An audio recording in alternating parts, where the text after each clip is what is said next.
pertama tentu semua partai di mana Pilpres dan Pileg serentak, semua partai memburu kotel efek dan itu sadar betul Partai Nasdem lebih awal berarti brand connection, brand association-nya antara Partai Nasdem dan Anies itu semakin kuat sehingga satu sisi Nasdem memberikan panggung politik strategis kepada Anies, tapi saat yang sama Anies juga memberikan bendera yang strategis buat Partai Nasdem, benderanya berkibar-kibar di seluruh Indonesia nanti setelah Anies tidak menjadi gubernur DKI lagi akan berkeliling kemana-mana.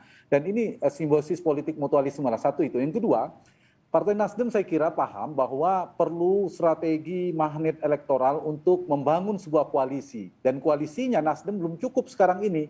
Sehingga membutuhkan PKS, Demokrat, atau partai lainnya. Sehingga dengan bergabung sama Nasdem, tadi istilahnya Mas Willy, jadi jelas Anies sudah punya perahu meskipun belum cukup tiketnya untuk memberikan, menstimulus, mengajak, membuat daya tarik bagi partai lain untuk berkumpul di dalam koalisi nanti yang dibangun oleh Partai Nasdem. Yang ketiga, saya kira Partai Nasdem juga memikirkan soal ini ya, soal panggung yang setelah Anies tidak menjadi gubernur DKI lagi. Sehingga dibutuhkan panggung baru. Kalau tadi istilah saya pertama dari sisi Anies, dari sisi Nasdemnya butuh kotel efek, tapi di sisi Aniesnya juga membutuhkan panggung. Dan sekarang saya kira dengan diumumkannya ini membuat Anies diberikan sebuah perahu yang tadi bahasa Mas Willy untuk berlayar lebih berselancar lah, lebih strategis, lebih menarik lagi untuk simbiosis mutualisme ya, sama-sama butuh untuk 2024. Betul. Dan dari sisi pilihan menurut saya Partai Nasdem Anies adalah pilihan paling realistis dan tidak mengejutkan bagi kita semua karena dari Mas Hanta, kenapa paling realistis Anda sebutkan? Anies adalah pilihan realistis. Dari 3 nama, pertama saya kira Nasdem konsisten ya, tidak keluar dari 3 nama yang saya di review tadi antara Anies, Ganjar, dan Andika. Kenapa realistis? Satu, Andika dikasih waktu tidak begitu beranjak naik secara elektabilitas, itu satu.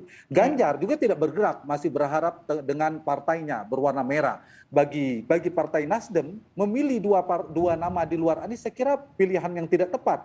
Dengan Anies yang belum punya warna, sekarang dibirukan Anies yang paling tidak dalam kesan publik, meskipun tidak masuk partai, itu akan memberikan pilihan realistis. Tinggal nanti setelah ini bagaimana tren elektabilitas Aniesnya. Dan saya dari langkah politik Nasdem ini, simpulan sementara saya adalah Sandy, sebuah terobosan besar sekaligus langkah politik yang berani.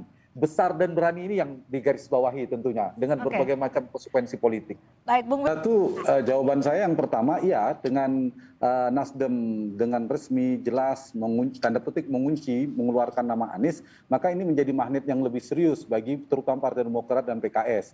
Meskipun di saat yang sama ada peluang bagi partai lain juga masuk. Dan ada peluang bagi poros-poros lain juga menarik partai itu untuk tidak bergabung ke Nasdem dan Anies. Nah, dari sisi elektabilitas, 3 nama terkuat itu Sandy sebenarnya kompetitif antara Ganjar, Anies, dan Prabowo kompetitif.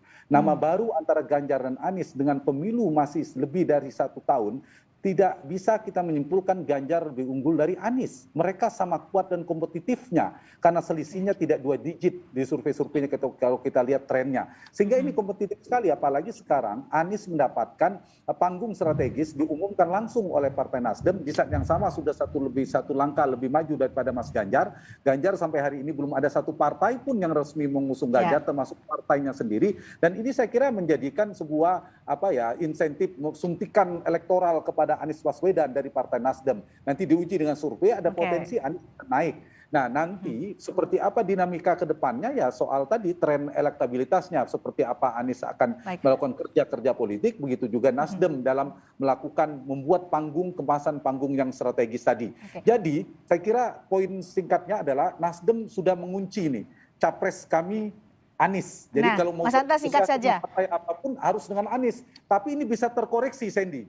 Tentu yang tidak diinginkan Mas Willy. Kalau Nasdem gagal membangun koalisi 20%, mungkin terkoreksi, tidak bisa maju. Singkat saja, setelah ada deklarasi Nasdem dengan Anies Baswedan sebagai baca pres, akankah ada dalam waktu dekat ada partai-partai lain yang akan mendeklarasikan baca presnya?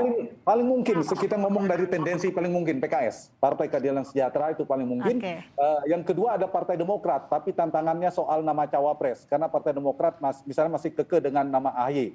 Di dua nama itu mungkin saja nama yang lain. Nah, tarikan poros yang dibangun daya sentripetal politik dalam dalam pisah politik yang dibangun oleh Nasdem dan Anies ini nanti beradu dengan tarikan KIB, misalnya di sana ada kingmaker Pak Jokowi. Kalau sampai akhir misalnya Pak Jokowi dan Pak Surya masih berpisah dalam makna posisi politik yang 2024. Tapi tidak untuk kemungkinan juga akhirnya bersatu. Kita tidak tahu, politik kan dinamis dan masih cair. Betul, dinamika akan lebih